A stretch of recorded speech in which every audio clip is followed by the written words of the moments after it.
Hello, everybody, and welcome to Mega Scorchers The Standby Phase. Yu-Gi-Oh! All in one podcast. Today is June 25th, 2017. It's episode 43 of Mega Scorchers The Standby Phase. I am Mac19, and I'm joined always by these lovely people with their amazingness, Gandhi and Chris. Hello, Chris and Gandhi. How's it going? Hey, hey. Yeah, I did there. I was like, introduce Gandhi, Chris, and switched it up to Chris, Gandhi. See what I did there? Whoa, whoa, whoa, whoa. I'm so fancy, right? So inventive. Yes. We're back with card game goodness for you as always. I myself have been out of the loop for a while, so I guess where we start off, like what decks we've been playing lately. I myself have been out of the loop for a little while. I've been quite busy these past 2 weeks. I heard murmurs of some cool cards being, shown and all that good stuff like that. All that fun jazz. But in terms of playing, I am a little behind here. I guess last thing I played was that 6 Sam deck on Yu-Gi-Oh! Pro. That was about the last thing I was played. I'm currently not working on any decks. I'm kind of in the mode now where I'm literally waiting for links, taking a step back, reflecting on Yu-Gi-Oh! This Yu-Gi-Oh! World, and preparing for links as much as I can beforehand. And I am getting a little crazy about Trickstars. Someone saw episode 7.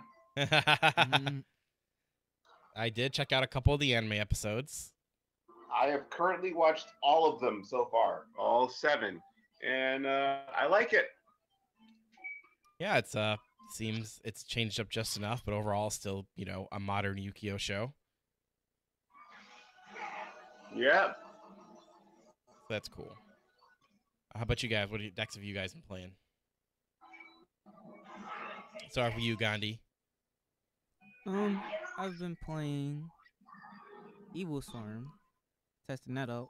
I'm still pretty good. Also, readying my Monarchs for the new wave. And they're still good now.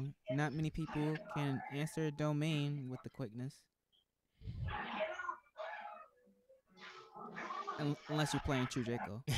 I was going to say, they can't answer domain unless they're playing True Draco, because they don't come from the extra deck at all, pretty much. Yeah. Yeah, it's funny how one tribute deck fights another tribute deck. It is, but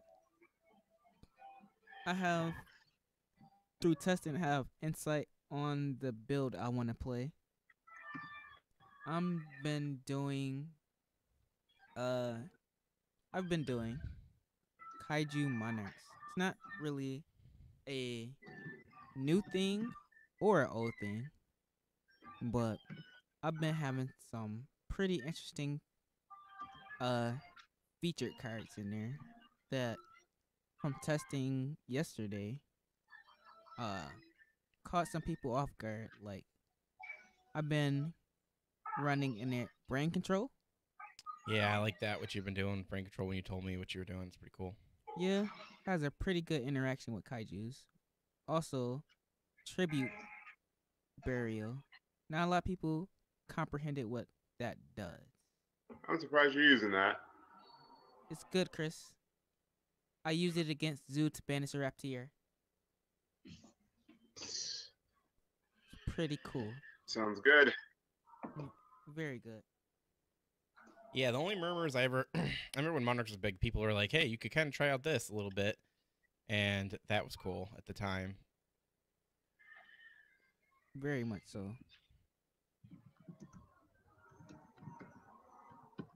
But that's what I've been trying.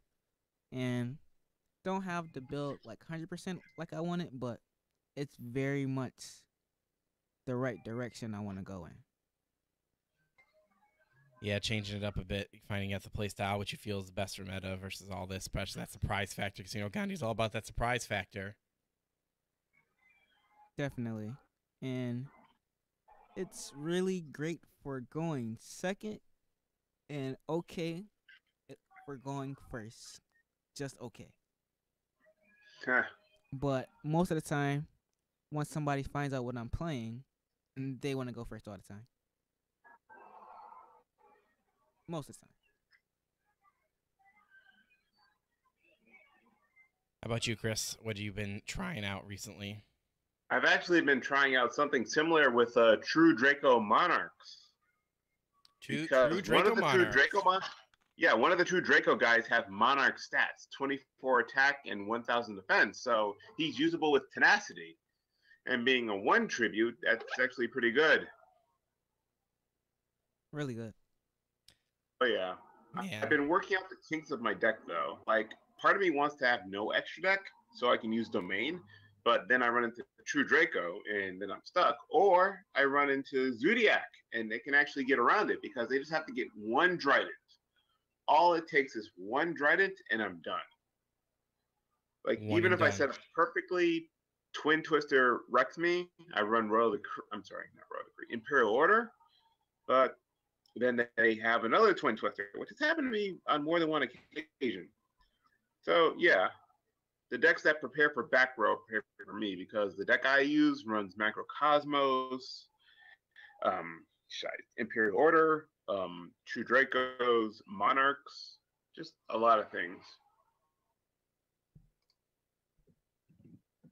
So you both are having some fun with the tribute mechanic then, pretty much. Oh, yeah. You know, I was joking with Gandhi when he showed up for the show that, you know, when's the next tribute thing going to be? Are they going to tribute from your extra deck now? Tribute from... Be like, you can tribute 2 cards from your extra deck to tribute summon this monster. Watch, they're going to do it. Or they'll just say, hey, you can just tribute from your deck.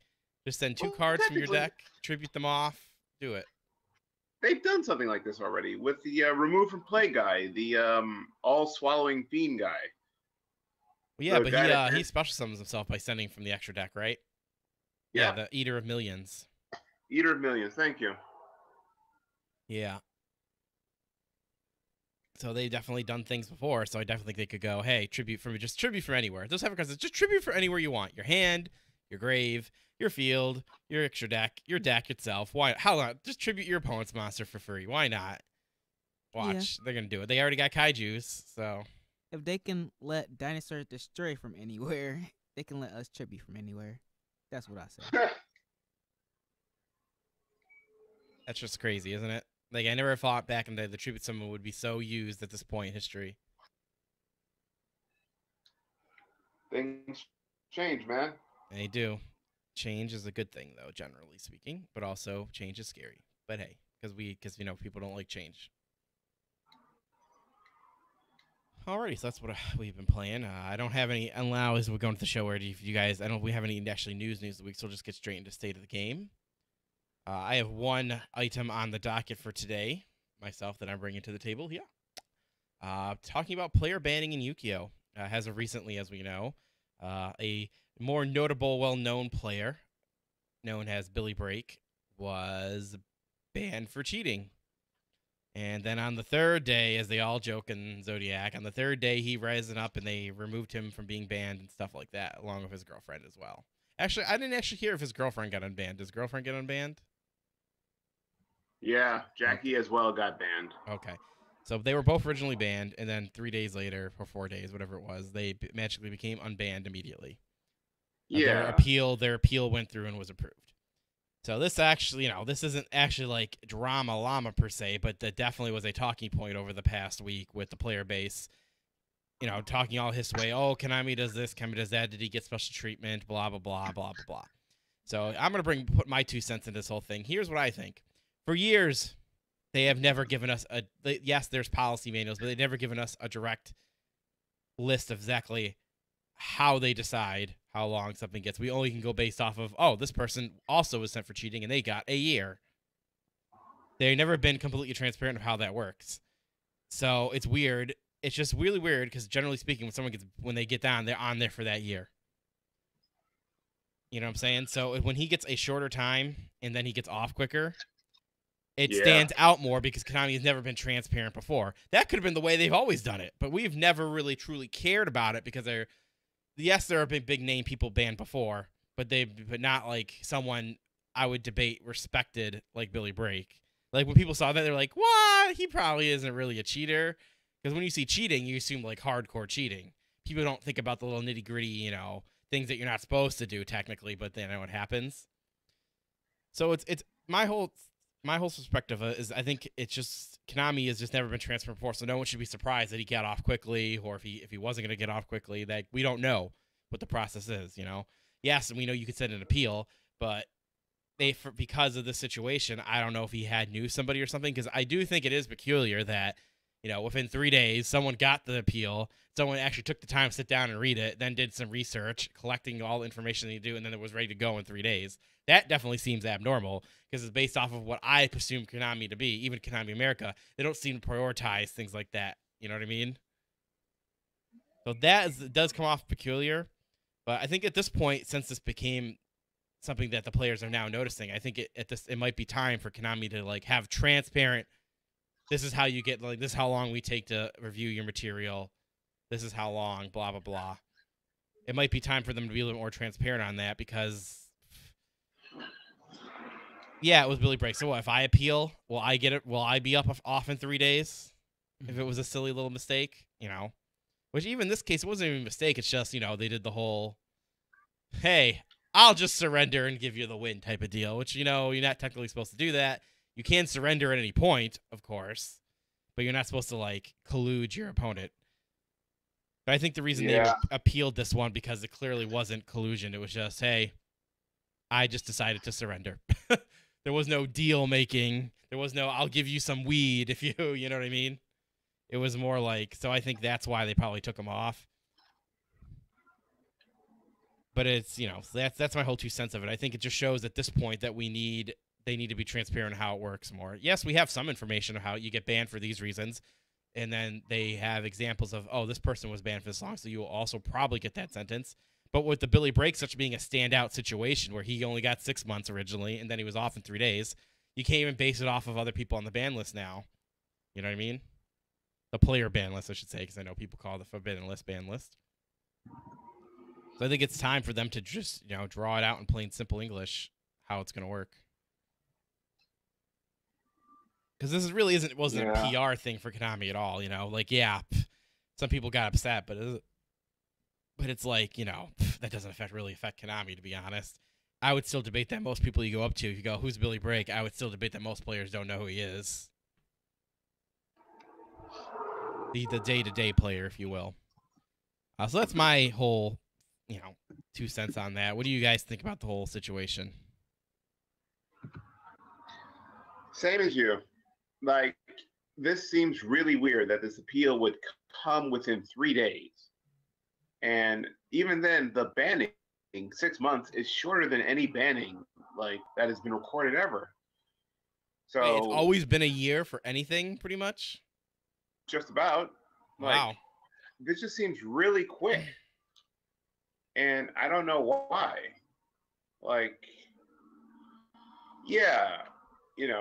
He did something and it got taken the wrong way, but this seems really convoluted. Why go through all this?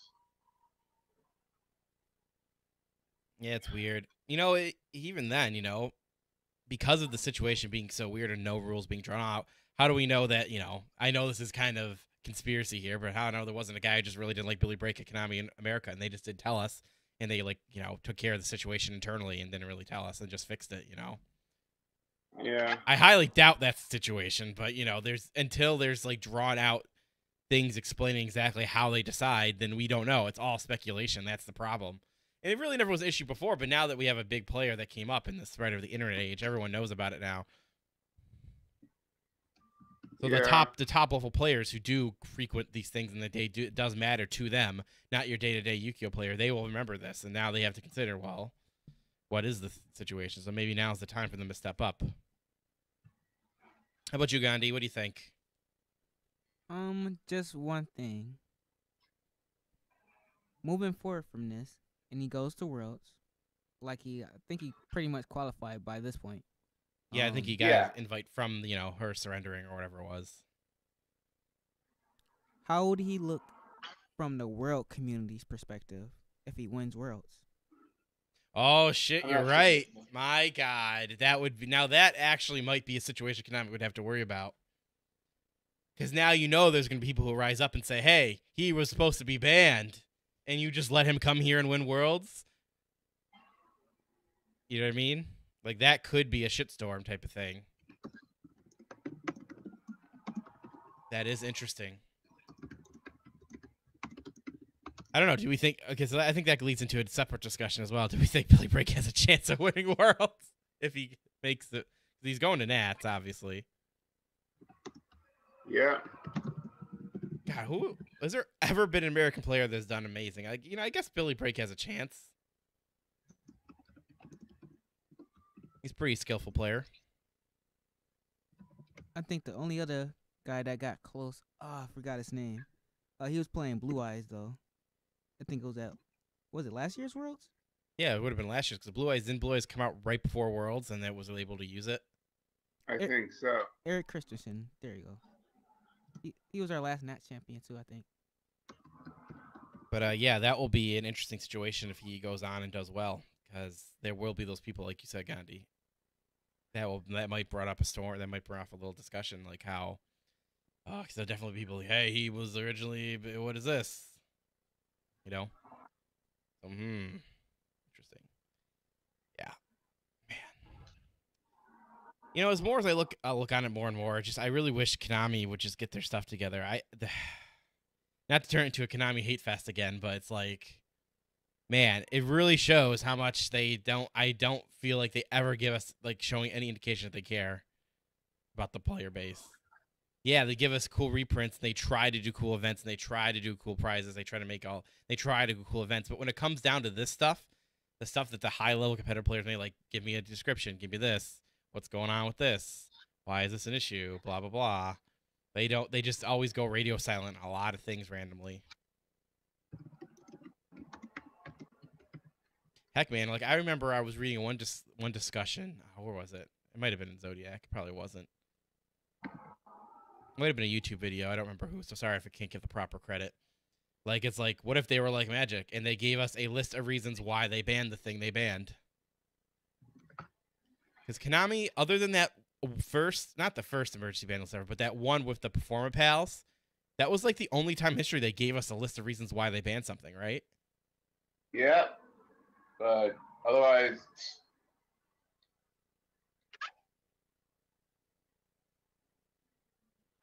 yeah, I don't remember. That was the only time I ever remember. So, like, that would help out a lot too. Like, Konami could do all these little things to help build the player trust again, And I think this whole banning thing is this whole banning thing is just another thing that people are going to remember. And it's just keep building up, and then the competitive player is going to be like, well, we have no trust in Konami. So when they do try to do interesting, cool stuff where they promise things, we'll always be weary to trust them, So Konami, just get your stuff together, please. I know it won't happen, but I'm still going to ask for you to try. So. Maybe. So that's the only thing that I had on the docket for this week. I know I did see one cool card over the past, I don't know if it was last week or this week, or 2 weeks ago or this week, about that new continuous spell card where you pay 1,000 and it gets you pretty much a token each turn that you can use to tribute off. We saw that. That's coming to OCG, and that's going to be a cool card for Monarchs in the future. I did see that card. Oh boy, we are less than a month. I think we are less than a month away from Link summoning. Are you prepared, gentlemen? Not as much as I want to be. Like I said, it's been rough. I think going forward now, I'm going to commit myself to only playing simulation programs that already have Link built in. Yeah. Before I've been swapping back and forth, and it's been a mess. Because then you got to remember one set of way to play than the other. Yeah. Konami recently put on the official website like an introduction to Link Summon on Yu-Gi-Oh-card.com. Under the rules section, they'll tell you like how to do it. Good, that's going to be a must-read then. I got to go read that up and brush it up, because that's more of the official text from them instead of a wiki, so that'll be helpful. Oh, yeah. It's basically new rule book and basically when Pendulum came out, the exact same thing, which is good, because people need to understand how to do this, because even I'm not super sure how to do it. Would you believe it's like the old days and I'm just basing off what I see on the show? Because the show right now seems to be loyal to what the cards do. Well, that's good. Well, yeah, you want to know why, Chris? Because Yu-Gi-Oh! Has become so broken in power creep that now even the show effects are the norm. I know, right? Oh, I make jokes. They're funny, aren't they? Too. You are the voice of God. Oh, my God. But yeah, so that'll be a must read for sure. You know, it's one of those things like the only people who are super prepared were the high level players that already been getting ready. In terms of the general populace, most people don't really learn it till it's out. So like I've been trying to just be a breath of it because it matters, and I know there's certain combos, and you got to think about future cards in the future. So that's why I've been trying to keep a breath of it. But in terms of sitting down and playing it, I will not be super efficient with it when it first comes out. But maybe if I just commit now to only playing Link format, then I will be prepared then. But so I would say that, you know, I got my feet wet a little bit, but I'm not there quite yet, pretty much. I bet Gandhi's already got 12 decks ready to go. Yeah, I got a little lineup. A little lineup. Probably figuring out a way to bring back, what were they called? What was it Morphonics? The ones that were like cell phones and shit? Yeah, Morphtronics. Yeah, Morphtronics. Morphtronics. I bet you got like some crazy Morphtronic deck or something. Something like some crazy archetype. You're like, oh, this is actually real broken in Link. They did get more support. Mm-hmm. Also, I'm more excited for the second set into Link format because the first one's more like introduction, and most people, depending on the ban list when it comes out, will still be kind of playing old Yu-Gi-Oh a little bit. And that's when it will really be adopted by the second set. Yeah, to take We'll off. see. But I wouldn't really overlook the first set too much, cause like think about let's see, just to give it an interesting parallel. Anybody remember what first Exceed cards from the first Exceed sets that became pretty much staple a couple sets after? Oh God, I remember that point in Yu-Gi-Oh where Leviathan Dragon literally was tour guide into Leviathan Dragon, detach, set, trap, dust, shoot, and that was literally the best opening play in the game, statistically speaking. Yeah. I remember those times. And then good old, hey man, remember what was this, Grinosaurus? Everyone remembers Grinosaurus. Mhm. That rank 3. You detach and he like burn you for like 500 or something like that. Because back then people were unsure if Sengen worked as attached, and it was ruled that it did, so that's why it was one of the best openings. Oh yeah, and you would detach a Sangan. Yeah, I remember now. God, that was like the best opening. A 25 beat her. You got a free search, and you had set, trap, dust, shoot, so you could eliminate something from their hand. Yeah, that was like the bee's knees opening.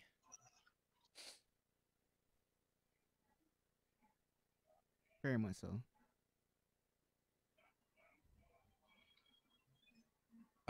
So yeah. Of course, there'll be cards that are played, but in terms of like, I felt like, but the second set in XYZ, that's when everyone was like, I'm playing this. The extra deck was devoted to XYZs. It wasn't like, oh, I made a deck to use XYZs, or oh, I happen to be able to use this rank 3.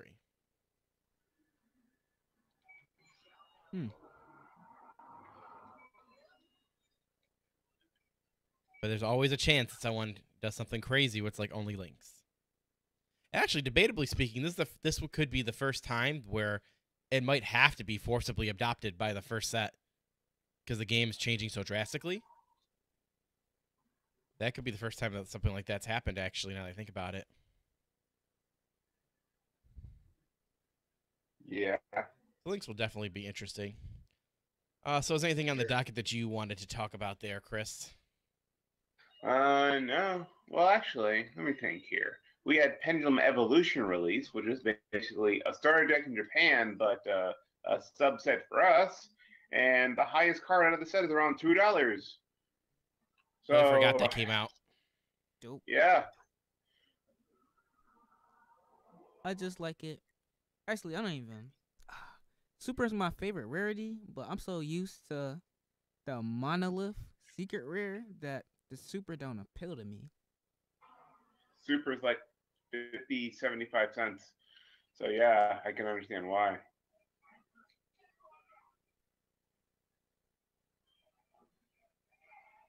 Is this a sign that Scout can go back to 2? Yeah. Oh yeah, actually, because they're changing it where you can't. No, wait, that's still the same, right? Oh, wait. Let me step back. Here. What is? Oh yeah, because if the pendulum monster coming from your extra deck, it has to go the extra deck zone, correct? So if you pendulum Mhm. summon from your extra deck, you're only getting one unless you have links prepared already. Correct? Yes. Okay. Correct. So yeah, Scout can come back because the pendulums got neutered. Yeah, and plus they take up 2 regular magic trap zones instead of just their own zones. And that would actually work out for Cleaforts because they are not super trap heavy. I don't know. Lose 1 turn, Requilate, along with the equip spell. They don't have room for much else. Yeah. Yeah, sorry to lose 1 turns. So I would say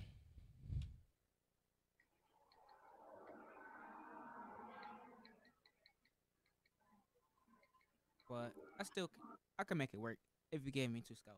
I could definitely make But it yeah, work. they just give Scout back. That or sacrifice. Yeah. I'm like, equip spells not powerful anymore. It's all about the field spells.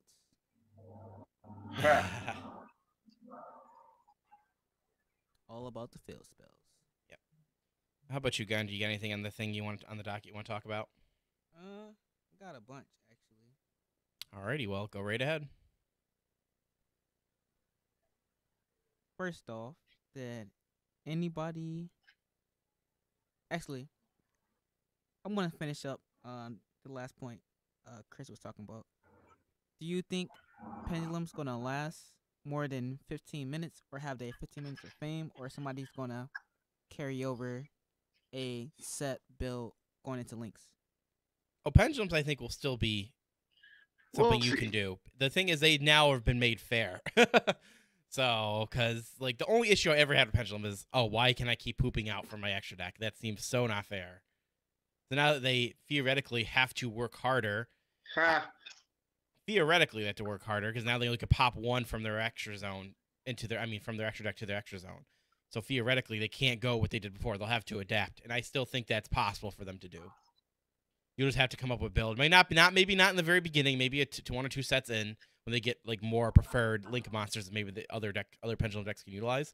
But I still think they'll be a thing. I think for the very first poop out though, we're going to see a drastic drop.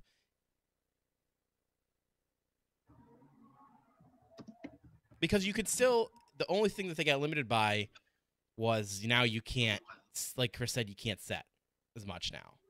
So that's going to hurt the decks that you would go goo and then set. But things like, I feel like can't like sorcerers and magicians still do what they did before because the turn 1's still fine because they're not pooping out crazy shit from their extra deck zone. They're kind of setting up and then pendulum from the hand and then going crazy and things like that. Like they could still theoretically do things with link monsters. They just have to set up the link monsters first, so they lose like extra deck space and stuff. So I still think it's possible. So I think we're still going to see pendulum monsters for a little while, pendulum decks for a little while. It'll just be harder.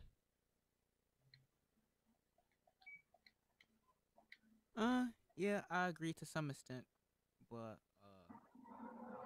there will be ways to make it work.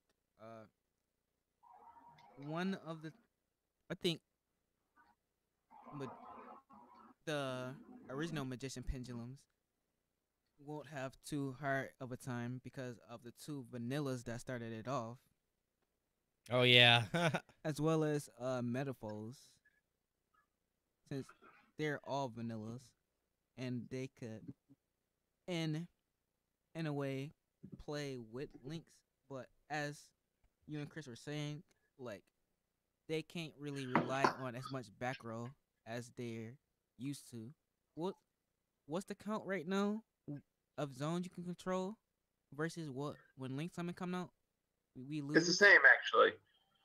It's 16 right now, if I'm correct, because there's the 5 magic traps and the 5 monsters, so that's 10.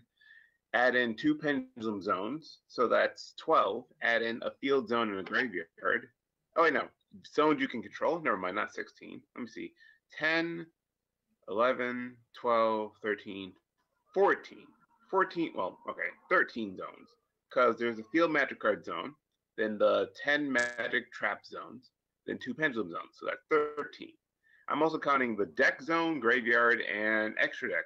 But 13 you currently can control. When links come out, it's the same way because while we get an extra deck zone on both mats, there's also the fact that pendulums move to the spell trap zone. So actually no, that's one less, so 12. Because you get one extra deck zone unless you can take it over because it's capture the flag now. So 1, 11, 12. Yeah, 12. But generally, my whole point being is like card advantage. They, I think Konami is indirectly telling us they want us to be more mindful of that because like they giving us kind of less to work with. Like potentially right now, if my pendulum deck flowing, I could potentially have or fluctuate probably 15 to 20 cards between my hand, my field, and my extra deck. But when the the mechanics of links go off, that could get greatly reduced. Well, if you go crazy, remember you can do the whole link. What is it called? Oh, excuse me. Oh. Remember, you have the ability to do a link chain, so you can take your opponent's extra deck zone. Yeah. So there theoretically is a way to go ahead and do that. So potentially you could have more zones to work with. It's on the right. It's behind the desk. So you want to go to the right where the plug is and follow the cable. So yeah. So there's a ability to get poop out a lot of monsters. You just gotta link summon first. Yep, and have the right arrows. Yep. Or you'll just get burned by Trickstar.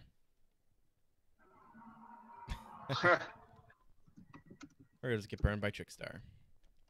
Yeah, Trickstar is like, man, I can't believe they made we're gonna make an archetype for trolling. That's what they said. They're like, people like troll chain burn. Fuck it, let's just give them fucking monsters that do it.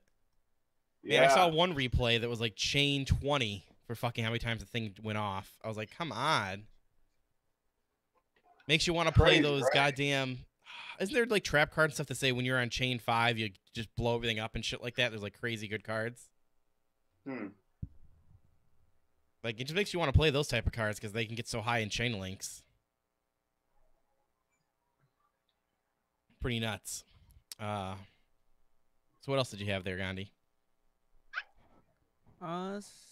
Still a few other things. This I want to talk about the new 6am support. If anybody was following that.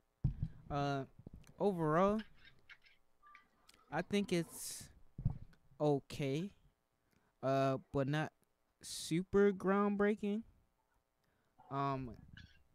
Even with links, I don't think Sam's will be a super contender. It would have been cool if. Actually, I still don't know if they're going to come up with any more. I say Sam's need a level 4 tuner that's an asceticism target. That will be boss. Yeah, because then it would synergize with the existing stuff already. Or it doesn't even need to necessarily be a tuner, but just a vanilla 3 or 4 asceticism target. Because it would combo off with so many plays. Because right now you really have. I think Chamberlain is our only vanilla, but well, I can't remember which Zanji's attack again. 17 or 18. I think Zanji is 18. So he could work too with the keys on. That's about it though. That's the only thing I could think of. But overall, or I was alluding to this when I was talking to you earlier. The main thing is they're making Samurai more, how should I say, they making it more receptive to the graveyard and have more graveyard effects, because a lot of these new Sams have graveyard effects, or they interact with the graveyard or the banish zone, depending. And like they new fusion is pretty good, but it's not too hard to bring out. It's 3 Sams of different attributes. 3 Sams. Yeah. Yeah. 3 with different I think attributes. so. Yeah.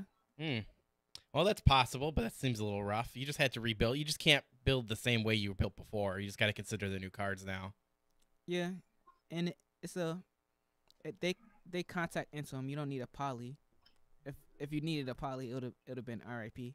But Actually, I kind of assumed it was a contact fusion. That's the sad part. I was like, it has to be contact fusion. That's what I said in my head. yeah, it's not too bad. It's another 5-star extra deck monster. I'm seeing they're going with a theme there. I wonder is we going to get a rank 5 down the line for Sams. But Hey, man, what about that awesome rank 4 you got? yes, He puts a counter on things. I tried to get so many people to play that guy, but nobody want to fit the extra Because his deck room for effect's him. kind of like almost useless. What? I could put Kaigeki up to 3,400, sir. That's enough of that, Gandhi. Whoop-de-doo, Basil. OTK potential, sir. OTK potential. But getting back on point, I think with the new Sims, I think they was trying to get to a point where we can play or bring out one good guy from the extra deck, but still follow the same trend that is Link's by not flying too much on the extra deck, but can still power out main deck plays. I think that's where we're trying to go or go back to. I know we were once at that point with the legendary 6Ms where I didn't really need to go to my extra deck. Do y'all remember the red and blue combo? Oh, yeah. That was the second variant of the deck I would make. It's really cool, red and blue. Yeah, the red and blue Power Rangers, as you would say. But they had a really cool tangent with the counters, because you can keep looping them back and have infinite or free counters for whatever you needed. Exactly. But I think because of them, Gateway was banned. Yeah, because right now there's a loop you can do with the gateway, so you can pretty much win.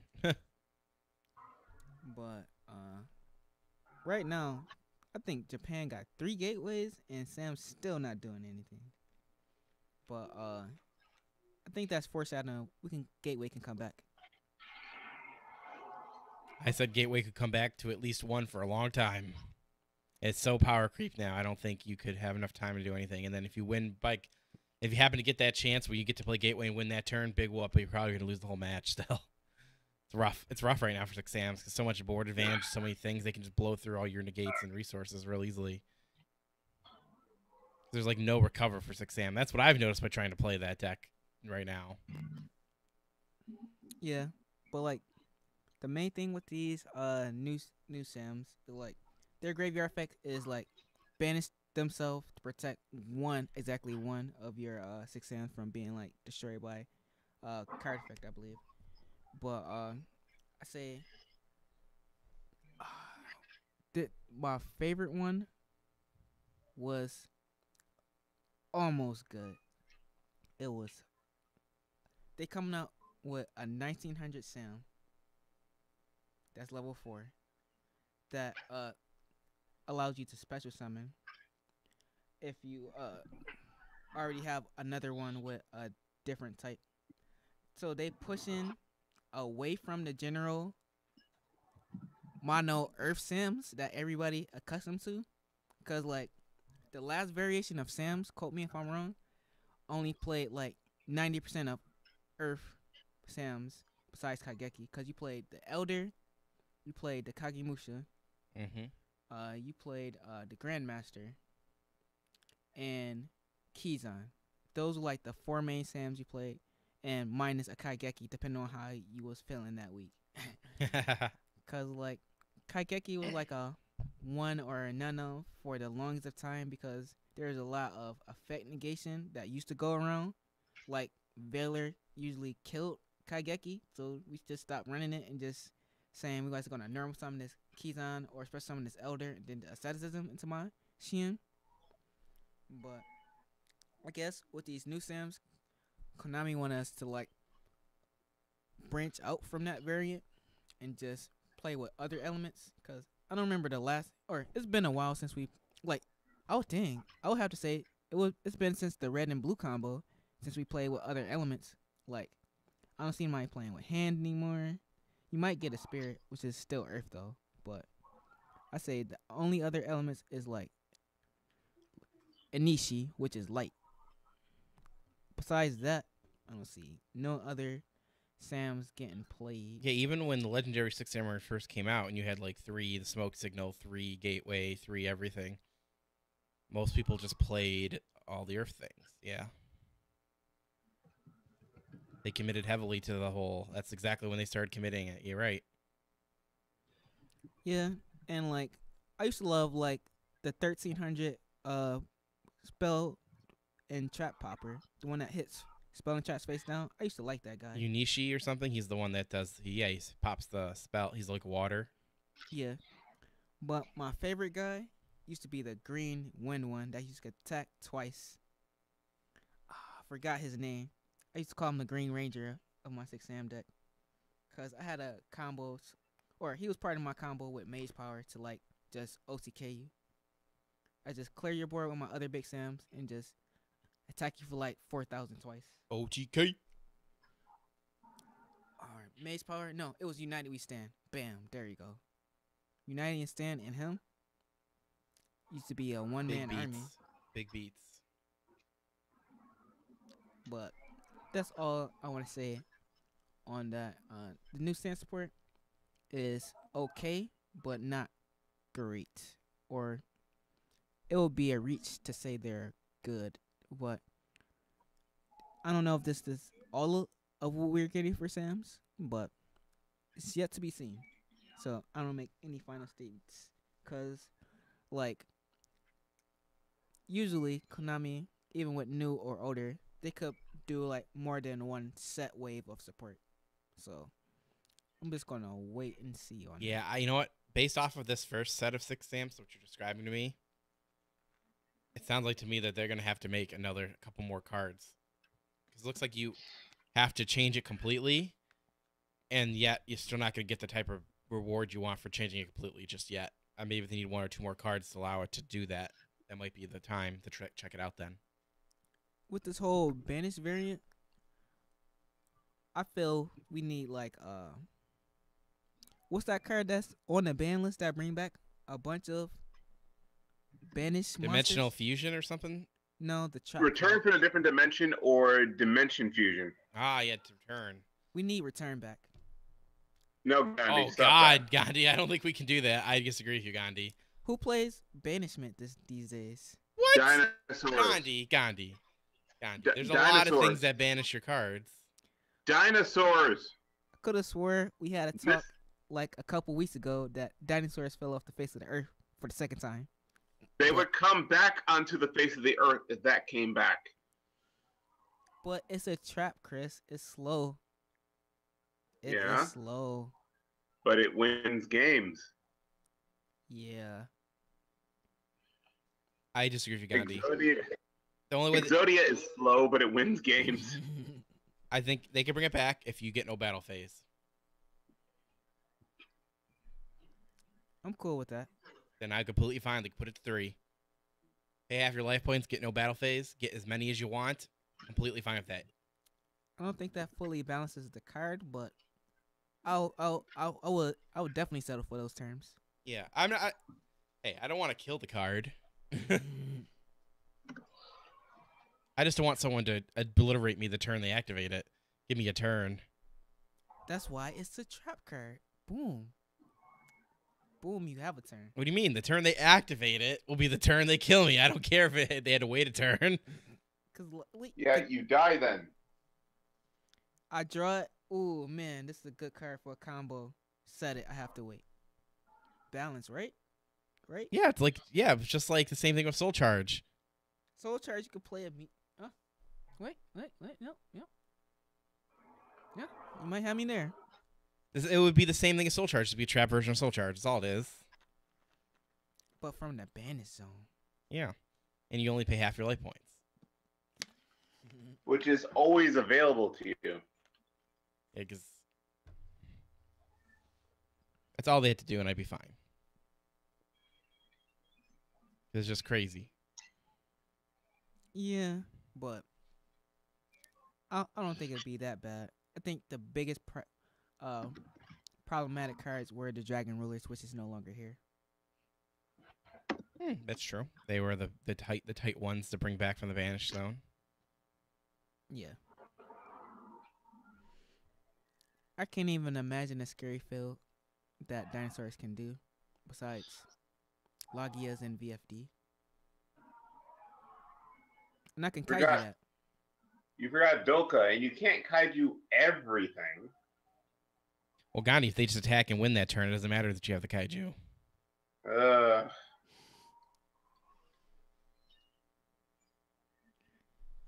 Yeah, kaiju's the answer for everything.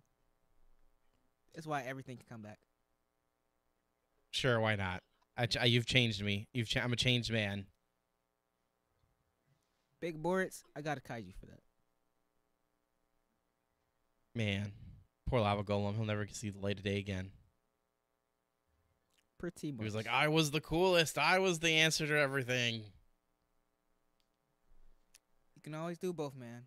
And that's fear mode. Does hit two. Does hit two of them. Little drawbacks, but hey, hits two. So is that all you had, Gandhi? No, I got a laundry list. But I'll just mention one more for the purposes of this show. Could just fill it in the blinks on next week. Oh yeah, Gandhi's got stuff to talk about for weeks, dogs. It's the last point I was talking to you earlier about, and probably can have Chris chime in on this one. As you may or may not know, Zodiacs has been wrecking still, and even today of their recent WCQ event, Pure Zoo won. It was one of the European WCQs. I believe his name was Marciello. Marciello B. I can't pronounce the last name, but I want to call him Mark. He went 17-0 with Pure Zoo. 17-0. And he has some interesting texts.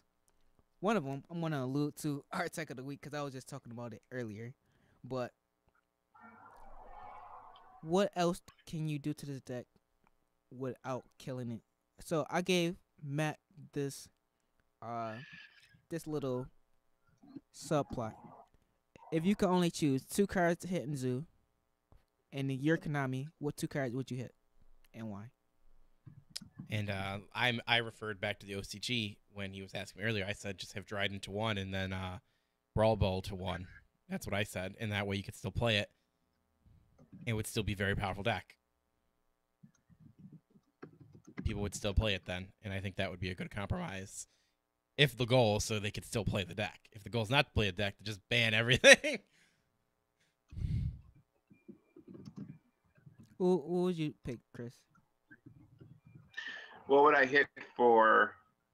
Zoo, if you only could pick 2 cards out of the deck to balance it out. Here, a question is, do I want to make the deck unplayable or do I want to make the deck playable? Playable.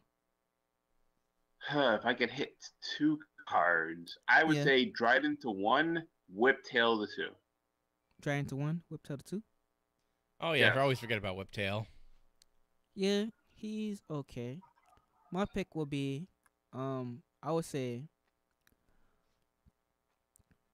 ban Bravo, Barrage to 1.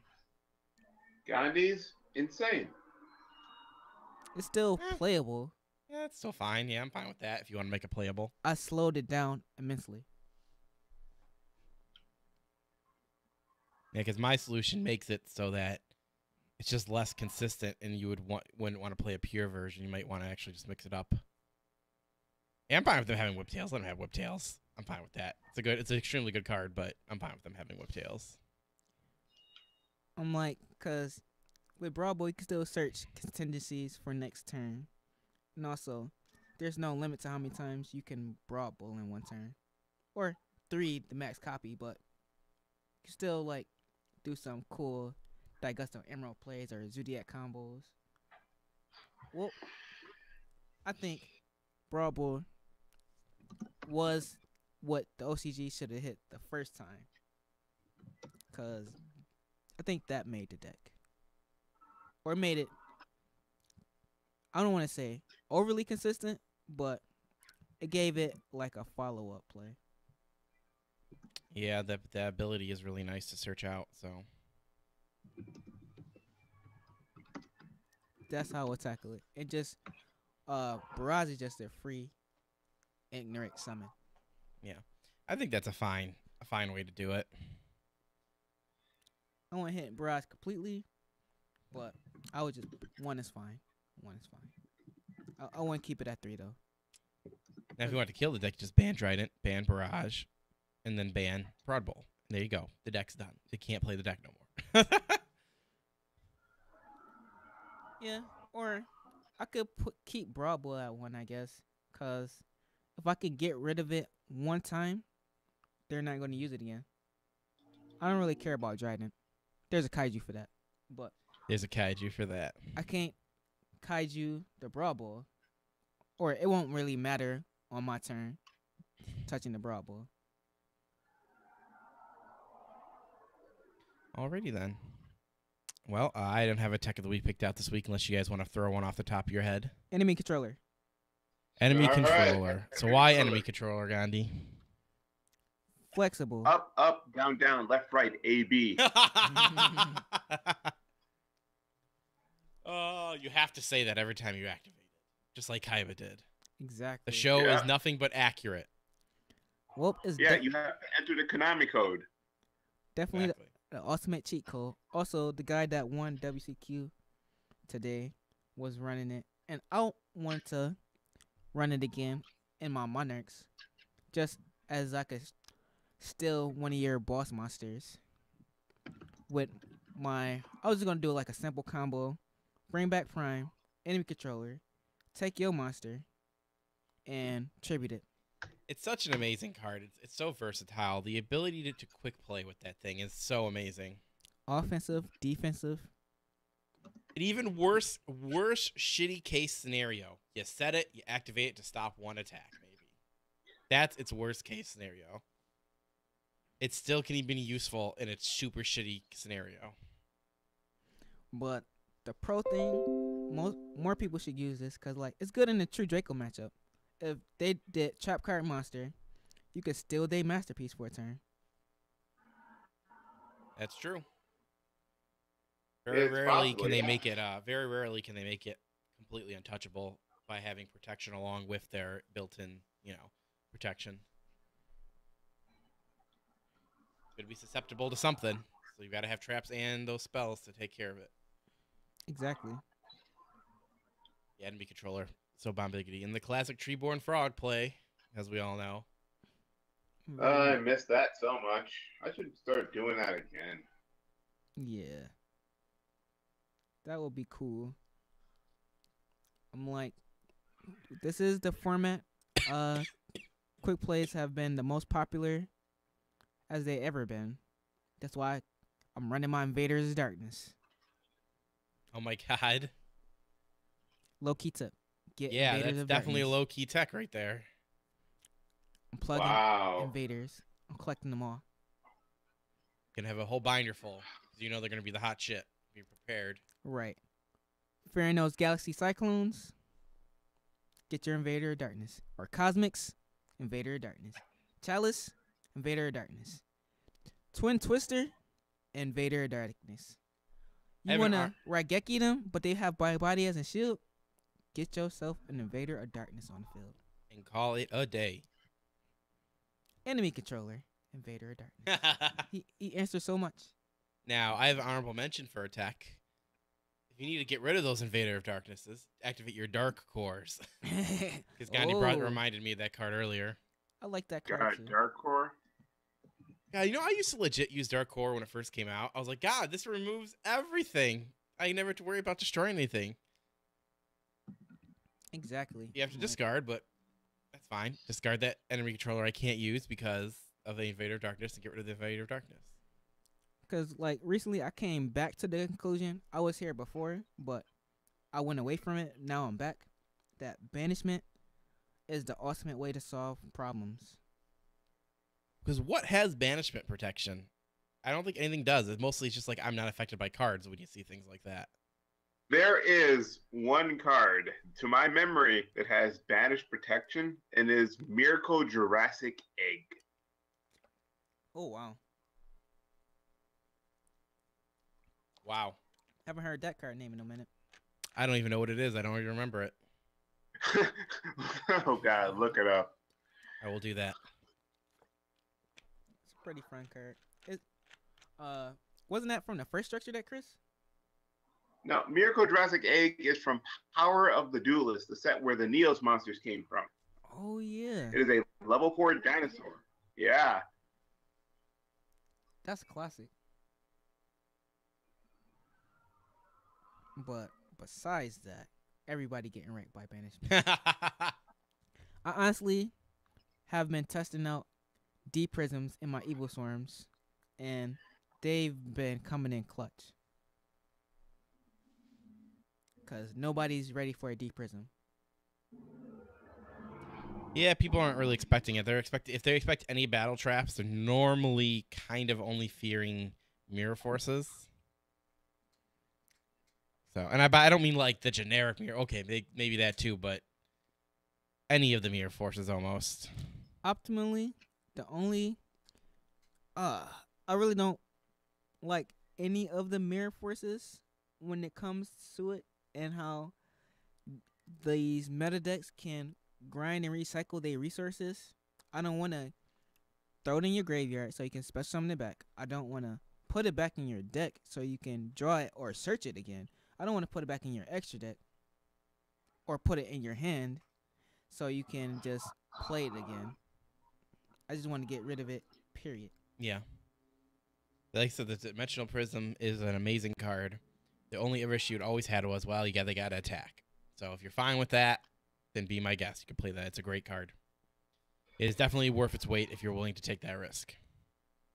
Very Which much right so. now is not too bad of a risk, because I don't know what it is, but this is this format and last format, people, unless they're, maybe because they're like very wary about, they want to know what they're popping with their cards. I just feel that more people are susceptible this time around with not blowing up the field before they attack into things. Maybe most people are just under the impression, oh, it's a strike. It's this. I'm not doing an effect, I'll just attack. Maybe that's like kind of what people feel like. I just don't know. I just feel like slowly the people are falling for that more.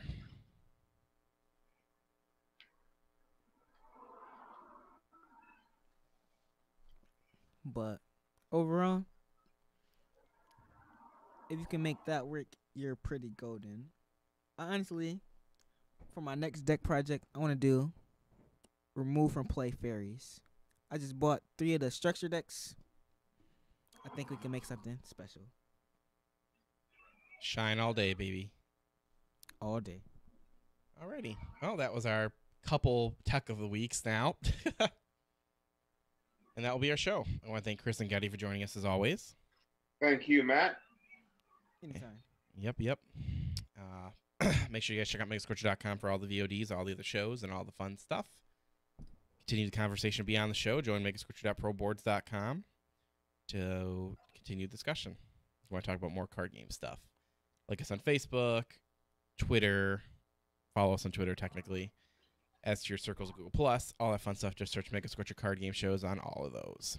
This has been Sunday, June 25th, 2017, episode 43 of Mega Scorcher Standby Phase. See you all next week, everybody. Peace out. Laters.